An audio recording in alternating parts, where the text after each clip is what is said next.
Hey everybody, Jason Bermas here, and I've got a great Independent Media Alliance panel for you. It features myself, James Corbett of the Corbett Report, Ryan Christian of The Last American Vagabond, Steve from Slow Newsday, Charlie from Macroaggressions, and so many more. The topic is freedom of speech. You're not going to want to miss it. Buckle up and get ready to make sense of the madness. Welcome back to the Independent Media Alliance. We're here to have a very in-depth conversation about the nuance of free speech today. Something that I'm very passionate about. Obviously, I think everyone here very passionate about. But even within this group, I mean, I don't know for sure, but I argue there's probably variances on where we think that should be. And that's the whole point of the conversation today. Obviously, this has become very, very relevant for a lot of different topics we could discuss throughout this conversation. For me, it's sort of like going back to the fire in a theater point, or even today with the idea of political violence being what I kind of argue is the new hate speech. You know, violence is a thing, speech, but it's the overlay to it, and where that line is drawn. You know, somebody making a joke about somebody doing something bad, or somebody saying that person should be hurt, and the words are violence overlap and all of that. So that's the main point of today. So let's get into it in general. And why don't we just start off? Well, I know in the past we wanted to briefly introduce each other. If you guys want to do that today, that's okay with me. If you guys want to say anything real quick, go ahead and go around. Sure, I'm not shy. I'll jump in. Jason Bermas, independent journalist, free thinker, and I'll throw it to Bros. Hey everybody, Derek Bros here with the Conscious Resistance Network. Happy to be here for another IMA panel. James Corbett, CorbettReport.com, and I'll throw it to Charlie. Activistpost.com, macroaggressions.io. I'm Les Claypool, and I play bass. Happy 62nd birthday, Les. A little late. Good job. Appreciate it. Now, I actually don't know where the banner for our names are. Somebody point that out to me later, and I'll try to include that. But let's go ahead and start with, what I think is kind of the best starting point, which is the fire in a theater. And I'll kind of kick that off, and where I think for me, let me put it this way. I think this started with something that I already find to be a challenge on what the constitutional right is. The idea that it became this kind of line that was drawn, which opened the shoe in the door of the conversation of that allowance, that words can be a problem in this circumstance, but then that becomes a nuance, right? And so I argue that no matter yelling almost anything we should get into, but just saying fire in a theater could be an accident, could be deliberate. Maybe you actually thought it, either way, that other people are responsible for their actions. So let's get into that main point and what we think about that and the overlaps to it. Anybody want to jump in? Go ahead. I'll jump in because I hate the fire in a crowded theater line so much. I have hated it since I first heard it when I was about 14. It is the most annoying thing I've ever heard on the internet. On the internet, it is the most annoying thing. Just think about what that means. It doesn't make any sense. It just throws open deliberate vagueness for anything to be classified as potentially offensive or potentially dangerous. There is no legal definition of fire. There is no legal definition of crowded. There is no legal definition of theater. What does it mean? It doesn't mean anything. And it will be used a lot, and it is used a lot. They can just say Twitter is the public theater, and shouting fire is saying vaccines are dangerous and that kind of thing. It is deliberately vague to give people a tool they can use whenever they want to use it, and I hate it. So I want to kind of throw in where my line is, okay? And I'm a free speech absolutist. Now, I think the question is, where does speech become either criminal, in other words, prosecutable, or you have the right to take physical action against that speech?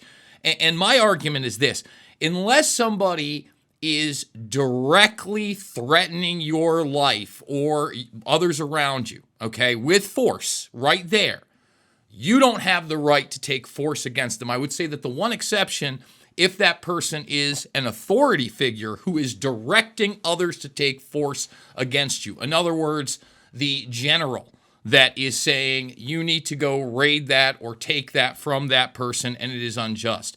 Otherwise, I'm sorry, words are not violence. You can say the most despicable thing about another person, about another entity. You can call for an organization to be burnt to the ground. You can literally say, I want this person dead. And if you are not directing people to do so, that may be abhorrent behavior. Okay, but to me, that does not cross the line. And quite frankly, has never really legally crossed the line. They have constantly tried to take this idea of speech, especially in a public forum, to incite violence and the causation so that they can criminalize that later. I think that is extremely dangerous. And obviously, what Kit just said about, there is no legal definition of what a theater is and can that be a public square, has constantly been exploited in the rhetoric, not just in the last, 10 to 15 years of cancel culture, but I would argue, you go back to the war of terror post 9/11 times, and you had the same thing. I'll give just one really quick example. Michael Reagan, who was Ronald Reagan's son, had a right-wing neocon talk show. I actually ended up having him on twice on this program for his work with veterans, I think on Memorial Day each year. He called for me and Corey and Dylan, the 3 Loose Change filmmakers, to be shot in front of a firing squad. That's his right. He had nobody that was going to come and shoot us. He had no way to get, us to be arrested or into a trial. We hadn't broken any laws. If he wants to be an ignorant jackass and expose himself, I'm all for it. I don't like people hiding their speech. I don't like the term dog whistle or innuendo. Say what you feel. That's what we're supposed to do. Let's get a real bend on who these people are and combat that type of speech with better speech. And that will end my intro rant. Well, no, I mean, that's the whole point, is that you combat speech you don't like with more speech and better speech. You don't do it with a billy club or a bullet or any of that nonsense. In the last 5, maybe 7 years, the term stochastic terrorism has been floated over and over and over. And it's one of the most nonsensical phrases that has been injected into the Western lexicon in recent memory.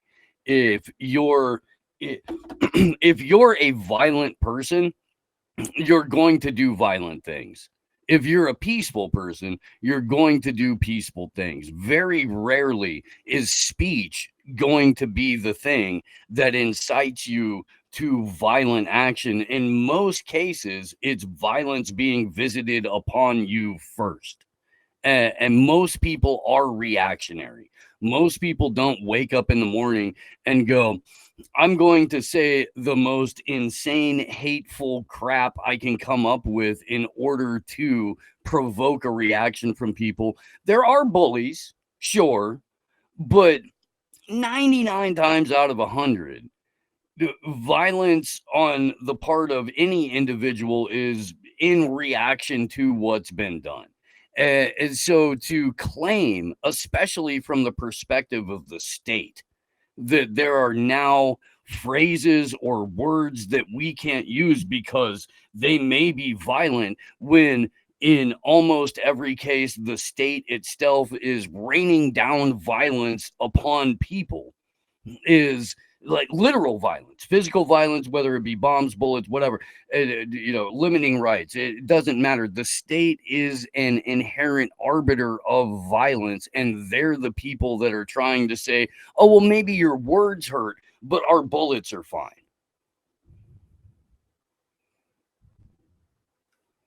Whoever wants to jump in next. I'll jump in. Can I? Okay. Go, Carrie. Who wants to go?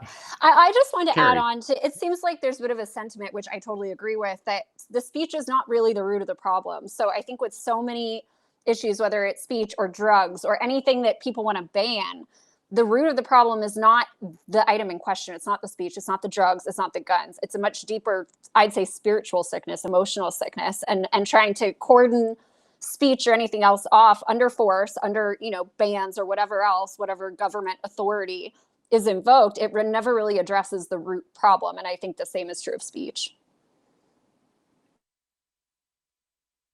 I'd like to get everyone, if you to kind of just, chime in on this unless you don't want to, but just so we kind of like set the table. Otherwise I can jump in again if you guys don't want to throw in your Well, thoughts. going back to the fire in a theater Mhm. analogy, does everyone know where that came from? It's a The good first question. use of that? I'm sure there's So a the first precedent, like a use of legal that case. was a federal prosecutor by the name of Wirtz in the case against Eugene Debs for having the temerity, the absolute gall to make a speech suggesting people resist the military draft in World War I. And of course, Debs's defense is free speech. Of course, if we got a First Amendment, there's Congress shall make no law, right? And so the federal prosecutor said, yes, of course, there's the First Amendment and free speech. But what about if somebody is yelling fire in a crowded theater? That was the first ever use of that analogy.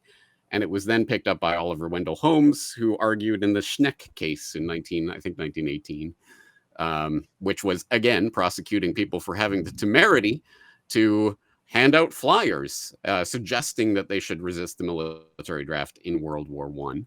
That, again, you can't yell fire in a crowded theater. That's where that analogy comes from. And I think that explains exactly what that analogy has always been about and what it has always been aimed at, which is suppressing political dissent. And James, as always, why you're such a welcome part of this team. And that's such a James Corbett addition to all that. I mean, that's fantastic overlap to understand that it comes from something that was not even about the actual threat, right? That's the real crux of that. But I have more thoughts, but go ahead. If anybody else wants to give their kind of overlay. Well, Well, I no, have just to build on James's point real quick. Sorry, Charlie, I'll throw it to you. You got it. But this is the sort of the justification for the Espionage Act that has limited the ability for journalists to report on real things that are happening in real time ever since 1918. Charlie, go ahead. Sorry, I didn't mean to cut you off. Yeah, a place where these words are actually going to hurt us is in the designation of domestic terrorist. If you're using it to classify somebody like that, now we're talking about something totally different, where this level of speech in this current iteration post Patriot Act America, where Antifa is being labeled as a domestic terrorist organization. Now all of a sudden somebody starts going around calling you a domestic terrorist. That's a little bit more than just an insult. It might be a legal designation that could get you killed. So this is something that I think we need to take into account moving forward, that given the world that we live in, and of course the right is enthusiastically cheerleading the Antifa stuff without having the ability to comprehend 2 steps ahead that it'll be turned on them eventually at some point. But this is where the language and the words might actually be violence. You know how the left is always going on about words or violence and things like that. Well, if you get labeled a domestic terrorist operating in the homeland on the battlefield, that's more than just an insult. That might get you black bagged. Well, I would just say this, though, Charlie. I refer to a lot of bad people as gangsters, which they are. I called, Joe Biden Joey B for years before he had dementia. And you could argue that if I'm calling them a gangster, then you could invoke a RICO case against them. Or, in the laws of the streets, he could be taken out by another quote unquote gangster. I would be just very careful about what regular citizens are trying to designate. Now, if you're a government official or you're somebody in power in that arena of law enforcement and that can actually be taken against you, okay. But let me say this. I also think that you have the right in the society, even though it is overly used, to sue that person for defamation.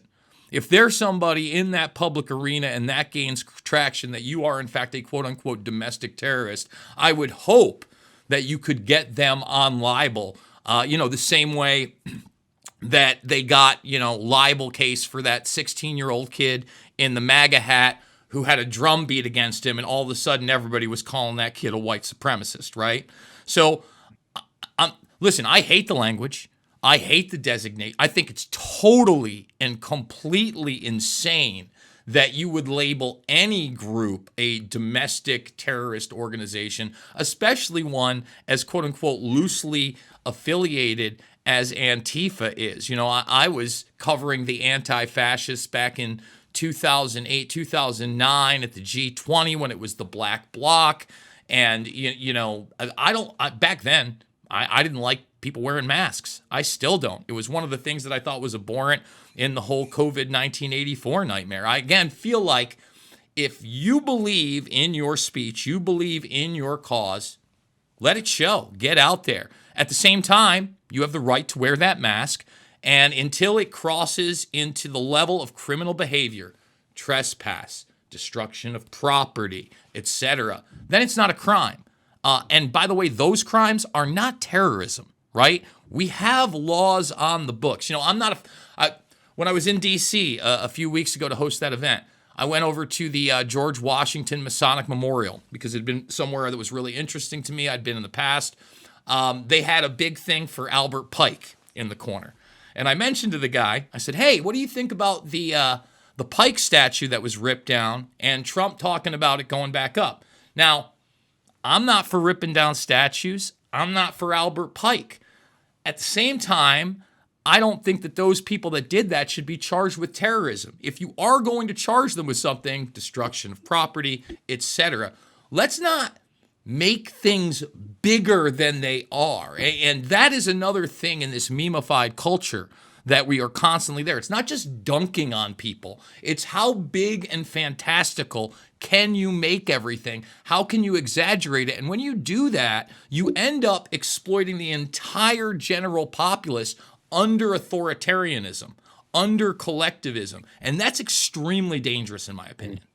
It's such a good point, Jason. And Ryan and I have talked about this plenty when he comes in on Tuesday. There's almost always, if not always, existing laws on the books that address whatever issue is being thrown into the media sphere at any given point. So if the laws already exist and you're now creating a new statute, you're now creating an additional portion to it, what you're doing effectively is sending a message to everybody else on the planet going, we have new ways to come after you because the ways that we traditionally used don't fit the narrative or don't fit the agenda that we're trying to push forward. Now, I'd like to give Roy a chance to chime in on his thoughts and kind of the origin part of this. But if we could, I'd like to focus on like the principle, because we'll get mired in the examples, which I do want to get into, like all that, because we all probably have 15 examples and how it's overlapping with policy. But where we started, where it was about the like fire in a theater and like the principle of, you know, I get, like I said, the absolutist, in my opinion, being a free speech absolutist means there is literally no word that or sentences you can say out loud that means that you are, because you have absolute, you know, your free speech can't be infringed. So where do you, you know, the point we started with was fire in a theater. And if you wanted to, go ahead and chime in on maybe your thoughts on that basic premise. And I want to throw in some more thoughts. Yeah, I get what you're saying with all the examples. And I think ultimately what we're dealing with here, and I know this example has been used to death, 1984, George Orwell. I reread it this summer. I watched the movie for the first time, but it's basically they're bringing in globally in each country the Ministry of Truth, thought police. And so, you know, today it's Antifa, tomorrow it's anti-Semitism. The next day it's going to be, the list is just going to get longer. And so hate speech is thought crime. And that's what they're doing. Essentially, they're legalizing these systems, Canada, Europe, UK, Mexico, you name it. And so I think that's really what's going on. And, you know, when we were all kids, we didn't really have these problems. Right. You know, I was just thinking about this today. You know, maybe people should be allowed to be racist. Right. But maybe there is that one exception of death threats. Who wants to be dealing with death threats? But I think ultimately what we're really dealing with here is the installation of the Ministry of Truth writ large. Boy, you live in Mexico. All of your neighbors are racist. Hilariously, casually racist. It's okay. So I'd like to throw in the, you know, so I'm glad we can, it sounds like most of us have a pretty similar standpoint. And you know, if you feel that there is like, let's even say like a death threat, Like, going beyond fire in a theater, I'd like to flesh that out too. Like, again, I argue that we should go as far back in the print, like to the principle, which is that there are no, like, and this is where I even argue a lot of Americans probably disagree. And that's why it'd be great to have somebody on that might even want to argue that like the Constitution is outdated and we should change it, which I disagree with. But that the argument is that if I say, go kill that person, it would be the person's responsibility who acted it out. But like Jason brought up an excellent point, from that all the way down to something that's more benign. The reality that how this got manipulated was the argument that the government should get involved. Because the point is, as he points out, there's a legal process through which you can sue somebody for doing like something like that. And it's always to the discretion of the judge. Now, it can be obviously overturned if it's a ridiculous ruling, but judges can quite literally rule pretty much any way they want at the end of the day. And they could argue fire in a theater. You could argue as the theater owner, that guy said this and it destroyed my business. You'd probably win that. But the case is for the government to step in and say, you're not allowed to say that because that might do some harm. Like, that's where, where that line I think needs to go back to. And so again, I think it's all speech. If absolutist or just what free speech means, I argue it should be every single possible variation of that. But so like a death threat, for example, like we could argue under the current legal reality, which I argue would be unconstitutional, therefore null and void per Marbury versus Madison, for example, 1803, like that if it's repugnant to the Constitution, it's null and void, whether or not it's been voted on by a bunch of unconstitutional politicians. But like that there's a line where a lot of Americans might say, well, you can't threaten my life. Like, you can't act out on that. I want to get into like the sue part as well, but right on that, any more follow-up thoughts that anybody wants to add? Well, I would just say, I'll throw something in there real quick. Because I know we're not talking about too much of the current event yet. It's mainly just the principle, but it does kind of tie into things going on with Pam Bondi coming out speaking about hate speech. I just wanted to mention that when she was talking about hate speech, which a bunch of people on the right, thankfully actually were calling out over on Twitter, on Elon's platform, she got a community note where people added some context, and they linked to a Supreme Court case where the Supreme Court ruled that it is legal to justify or celebrate violence or to advocate or teach the duty, necessity, or propriety of violence, but not incitement to imminent violence, such as telling a mob with weapons to kill somebody. So even under what's constitutionally legally allowed, some level of calls for violence is considered constitutionally protected speech. And that's interesting, because at least if I'm not very versed in the case, but the argument sounds like you're there and saying, go get them, and they all run out and go do something. Now, that's the line right there. It says, like, so if there's a mob of people with weapons and they're about to lynch somebody, you say, do it, then that's the line according to the Supreme Court. That's a perfect example, because so I'm going to be airing it very hard on the side of the principle, but like myself right now, I'm going, well, yeah, like you could make a legal argument that person would be involved with that violence. But see, this is where that line gets blurred. And so I argue today, even with something like that, because of the way the government is abusing these things, the only way to fight it is to err on the side of the principle, and then who committed violence will be charged for that violence. The crime. This is why Charles Manson got put in prison, right? He didn't do any violence himself, but according to the state, he orchestrated, encouraged, and then provoked and ordered the violence. So that in and of itself should be viewed as a free speech case, as opposed to any sort of actual physical crime, murder, anything like that. It became a conspiracy to commit, and that's how the court system entraps other people. But it's a very, very fuzzy area. I don't know if anybody has any thoughts about that in particular, but that's the thing that popped into my head immediately. Well, that's great. It's a rabbit hole we don't necessarily need to go down right now, but the Charles Manson case was probably CIA all the way down to discredit the hippie anti-war movement anyway. So right. But that's a really interesting overlap as well, though, right? So conspiracy to any number of things is arguably, well, that is a crime, right? But there might be a line where that would overlap, like you're saying, to abuse that to go after somebody for speech. But if you are planning a violent act and then people carry it out, like that's a very different situation. But these are all really great examples to bring these things to mind about why we should be having this conversation. Because right now, I mean, and we can go in wherever we want. I just wanted to really get that principal point out there of all the different examples, because let's get into them. The millions of different ways we could overlap this with Charlie Kirk and all that's been happening, and the objectively obvious hypocritical stances of people that were 30 seconds ago screaming "Now shall not be infringed" and now are making similar cases. Well, there's one thing I don't think that we've really covered when we're talking about death threats, and that's domestic abuse, right?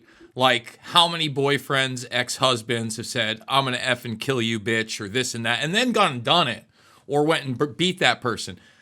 I've seen a lot of domestic violence on that level. And I'm just going to say that the legal system is such where you could probably get arrested if the person takes the phone call or has it on videotape and it's a direct death threat, direct threat of physical violence. But otherwise, it's extremely difficult. And obviously, it should be extremely difficult if you can't prove that. But at the same time, again, there are laws on the books when you make a direct death threat or physical threat against somebody, that is realistic. And I don't think that is overhyped. I think that we should have laws like that on the books, especially because we see it happen every day in our society and culture. And, when we are talking about abusive relationships, oftentimes it's very difficult for the female to sever those ties fully. So again, we don't make it about terrorism. I don't necessarily think that is a First Amendment issue. I don't think that you can repeatedly tell somebody that you're involved in that you're going to kill them without any type of repercussion. But again, you put that in a context where you can prove it in a court of law, and they will be prosecuted and more than likely successfully so and do criminal time. Again, we have to have these type of criminal deterrents. So, again, when it's a direct person that you're involved in, you're calling for their death, I think it's different than if you're, a psycho on the internet with some kind of ideology saying this person has to die or that person has to die or I hope Trump's next, et cetera, et cetera. As much as I don't like hearing those things, I think that that's a different thing from a direct threat to somebody that you know. And so who gets to decide? Just logically, I agree with you. I'm legally arguing we shouldn't be doing that, but I agree with you in the logical sense because that seems like somebody threatening somebody. But what if they're joking? What if they, how do you prove intent in that regard if you just basically have them saying that? That's why, and the government will inevitably and already is using those kind of nuances to drive in more restriction. So with that reality, again, my argument is that we err on the principle. And if he breaks the law, you charge him, event your evidence. If not, then you don't charge him because there was no crime. The moment we create the crime for words is where we lose our way. That's kind of my stance today. Well, we could bring up plenty of examples, right? Some of the very obvious ones are we can even just start with the. Let's do this one quick since we. Can I chime in about the Antifa thing that Charlie mentioned earlier? Because I think that this is something that I think we're all probably paying attention to and have been warning people for years about the use of domestic extremism and domestic terrorists. And I know Jason was giving the example of, calling somebody a gangster, but I think that, especially now with that actually being a term, now you could be accused of being an MS-13 and you might actually get taken away, right? So it is almost rising to that level of being called a domestic terrorist. But I've been warning people for years that labeling your political enemies domestic extremists, domestic terrorists, which has been happening the entire time Trump has been around since Antifa and alt-right clashing in the street, that it's getting us exactly to where we are right now, where, just the last week, Trump designates Antifa as domestic terrorist organization, which, by the way, I know that we have a few people who might or have identified in the past as anarchists or volunteerists on the panel here. And I just wanted to read the first sentence of that executive order. It says, Antifa is a militarist, anarchist enterprise that explicitly calls for the overthrow of the U.S. government. I'm sure some here or in the audience have done that.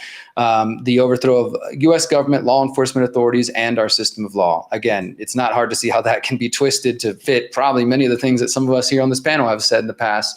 And I think that's really what I worry about. Obviously, the Antifa thing itself is problematic and labeling people domestic terrorists, but it's that combined with the free speech conversation we're having here, and then how words like that are like anarchist, et cetera, are being thrown around. That really does, I think, worry me. Not that it's anything unexpected, but I do think we are now entering that territory where it's not just the left using, hate speech and stuff like that, but now the right has kind of find their angle of how in the post Charlie Kirk assassination, they want to use that to target people. And I just think that is, it's taken us all the places we've known for years it was going, and it's not going to end up good if people really embrace this. So I just want to kind of implore anybody out there in the audience or in our collective audiences to do what you can in your virtual spaces and in your real world human spaces to discourage that as much as possible. When you meet people who are talking like that, really try to bring it back to a sense of normalcy and help people understand why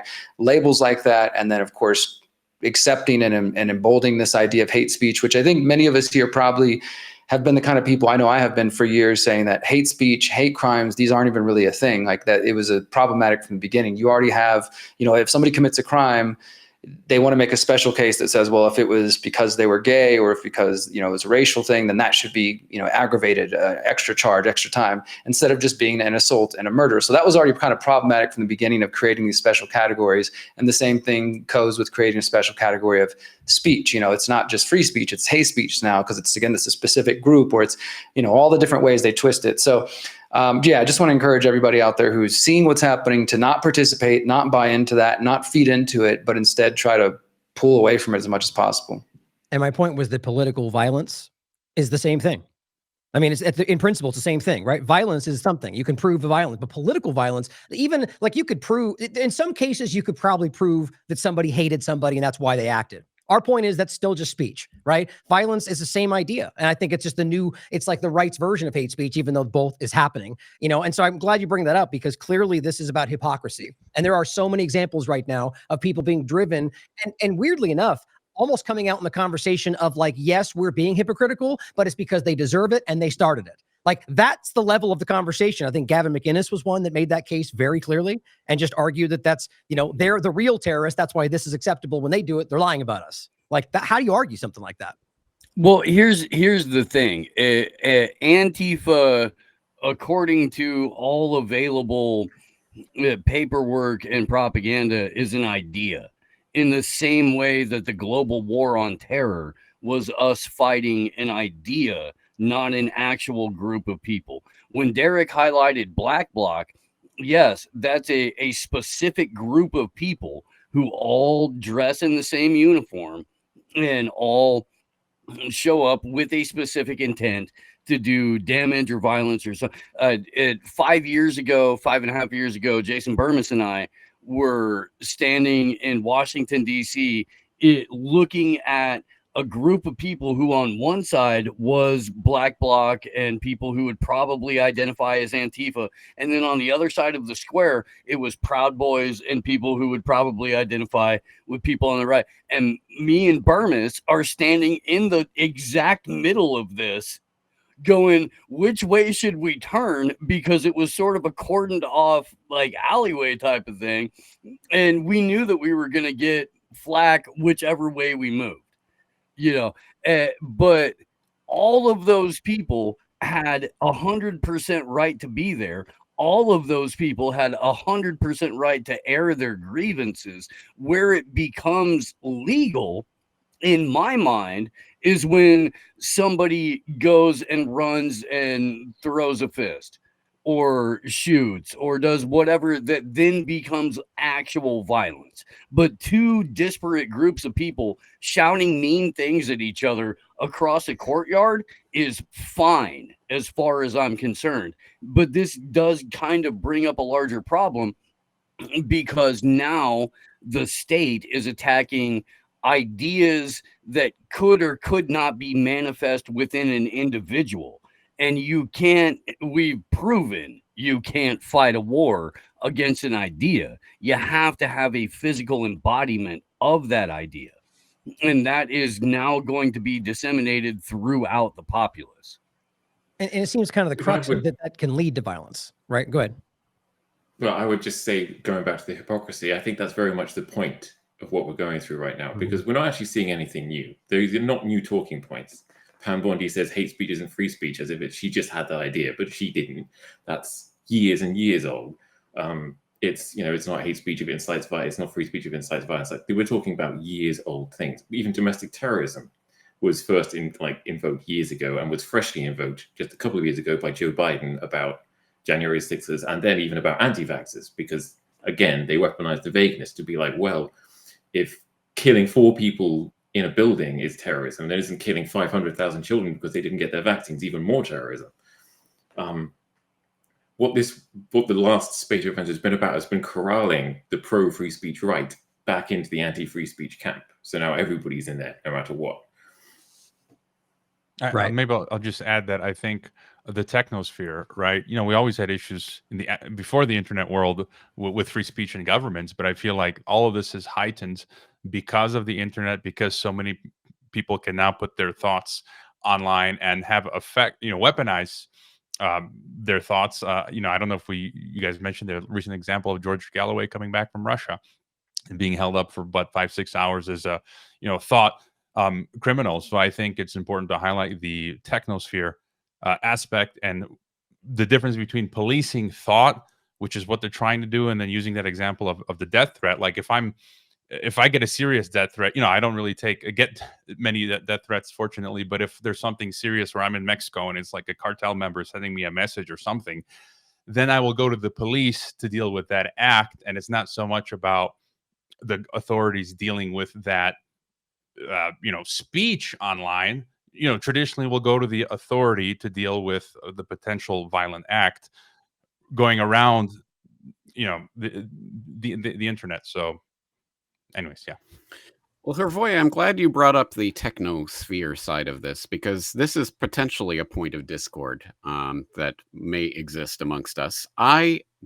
For one thing, I don't call myself a free speech absolutist, only because I think that might convey to people a misapprehension. For example, if I certainly don't think anyone has the right to come into my house and start scribbling on my walls. I don't think anyone has the right to come into my website and start scribbling on my website walls, my comment section or whatever. No, there is no free speech there. It is I allow what speech I allow, and I disallow what speech I disallow, and no one can stop me from that. Now, of course, if you put free speech absolutism in the context of government can make no law against this or that. Yes, of course, I 100% agree with you. But private entities on private property can absolutely make whatever speech curtailment they desire. And people entering into that private property will either agree to abide by that or agree to get kicked out if they don't abide by that. Well, can I ask you something though, James? But that's a trespass. Well, can I just issue, finish this point? Because this is where the disagreement comes. This is where people start saying, but the government already is in bed with Twitter, or X or whatever it's called this week. So therefore, it's not private property. Therefore, the government can tell us what can and cannot be on Twitter, right? And that is where I fundamentally disagree. Well, that's what I think. Like, where is the line drawn when you're talking? Because I totally agree with you, right? Like, if I'm even on my YouTube channel or on my X account, and just something is just so bigoted or so crazy, I'll take it off. Or if someone's just spamming like pro-Trump it's the copy paste stuff, I just get rid of it. It doesn't even necessarily have to be bad. At the same time, does an entity like Google that has been, first of all, brought up through the intelligence apparatus, not only through InQtel, but NASA and DARPA, the National Library Initiative, that has all sorts of Defense Department contracts, that has AI contracts, that is in bed with them on quantum computing, does that entity, because it's on the stock market, classify as a private company that can do what it wants, when in reality it is literally financially, and when you're talking about especially AI, authoritatively a government organization? I mean, the CAIO if the question program, is specifically, can Google or Alphabet or X decide what goes or does not go on their platform, even if they are government sponsored or whatever? Let's get into yes. The answer is I freaking love yes. this. I'm absolutist on that point.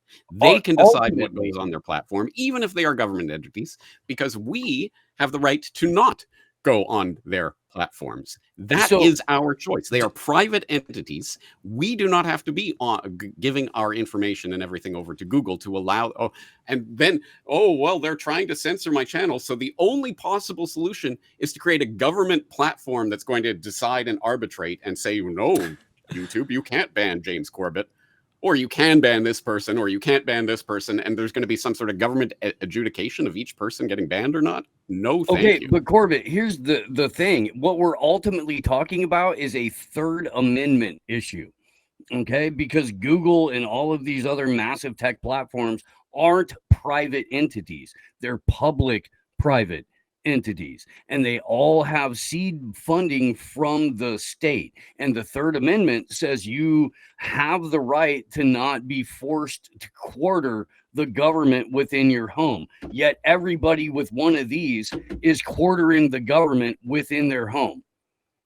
This is a fundamental issue that I think people really could rally around, because the government, the state, their soldiers, their minions, everybody has whatever device you're on, that entity in your home. You're not, maybe you're volunteering to do it in terms of purchasing it, but you don't know that as the consumer.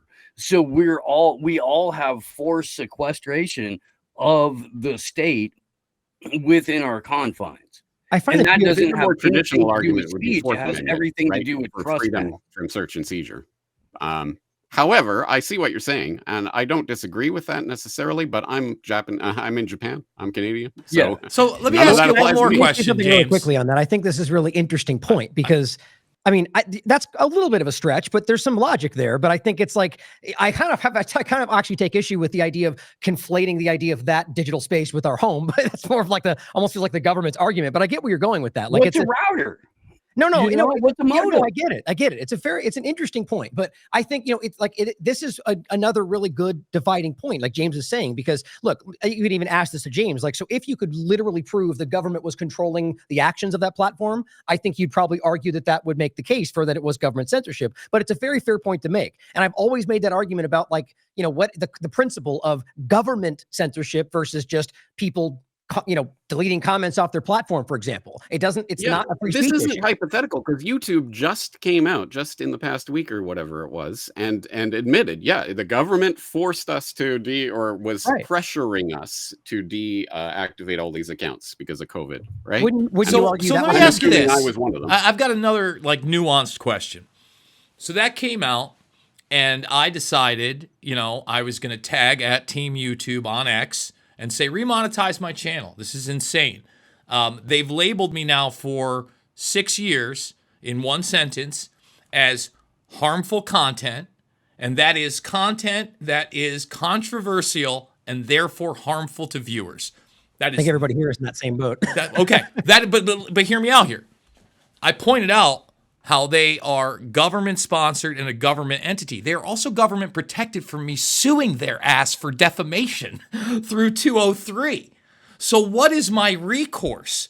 This is an extension. That's the question, though, Yes. Jason. What is the solution? Right. So what are you actively proposing should be done here? Should the government come in and now tell I YouTube or don't whoever, think no, the they government have to should monetize protect this them. channel? So in other words, I should have the same right to sue them as anybody else. But me going in, I'm not only going against a megalithic corporation, I'm literally going against the national security apparatus that we know has been nothing but honest and gracious to us in the last, several decades, if not post-World War II, James. So I think that we're in this conundrum where, you can kind of scoff a little bit about what he said, but these magical devices are in everybody's home, and half of them are directly associated with that organization, Google, Alphabet, YouTube, call it whatever you want. It's the same thing. And now you not only have these, but these are embedded with our children, not just through the education system. Every single one of them has a Chromebook. In fact, that's so integrated that Chrome and Android have now announced that they are merging. Now, that infiltrates, I would say, 90+% of the youth in this country. I'd say there's probably 10% of schools and homeschoolers that maybe aren't using those devices. And then I don't have a voice as an adult on an equal playing field, and I can't challenge that. I don't know that, and by the way, I'm not advocating for a government solution. I'm advocating government take away the protection so at least I can get in the arena. And I don't think that we can get in that referring arena. to 230 specifically, or is there some other protection? And I've heard people make the argument against repealing 230. I would say, it should not get any type of special protection, just like the pharmaceutical companies should not be having these, et cetera, et cetera. Just like if they want to say, and they have ruled on this many times, that corporations are people, right? I can sue people. So then anything that you want to sell on the stock market. Specifically, what lawsuit would you like to bring against Alphabet? I would a defamation. I am harmful to defamation. You have blanketed me as harmful content.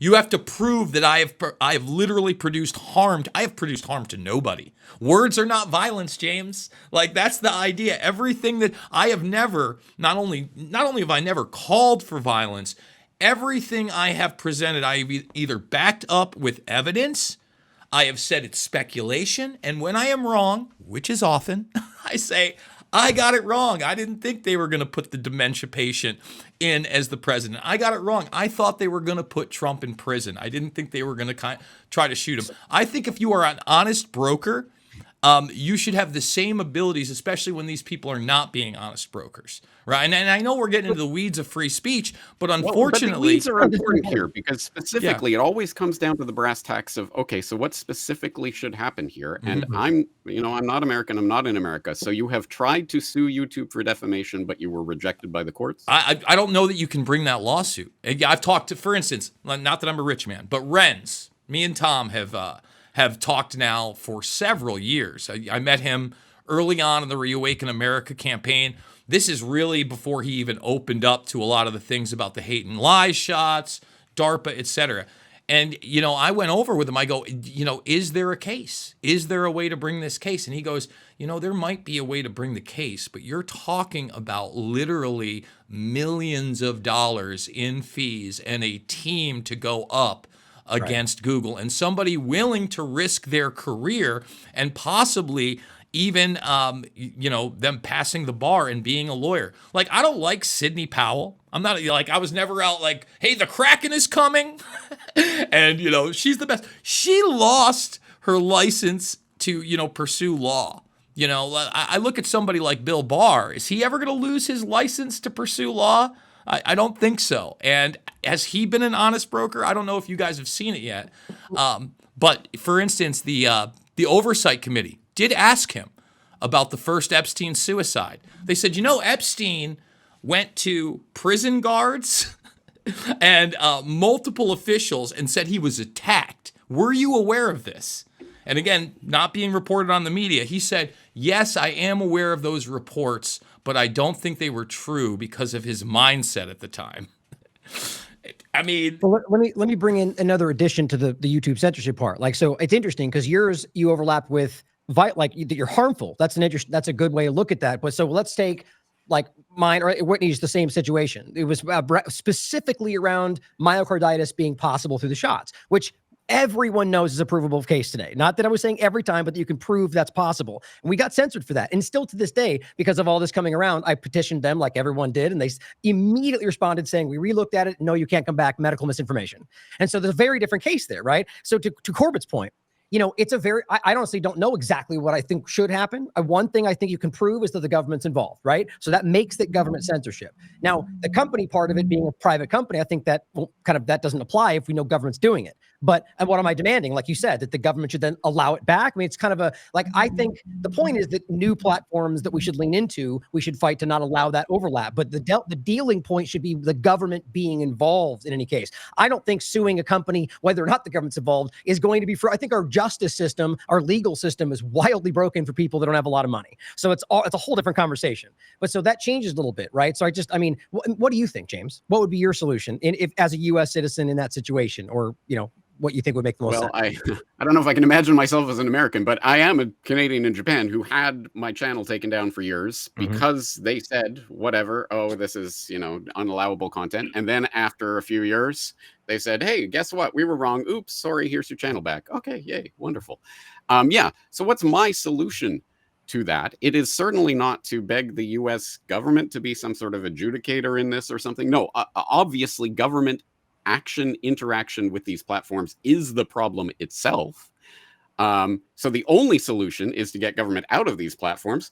I don't have much of an ability to do that on my side by myself, anyway. But so are we moving? Ultimately, are we not moving in the opposite direction, especially with this TikTok hype? Right? We're to me socially, we're starting to, on a grand level, it doesn't matter what side you're on, just accept this techno-fascism.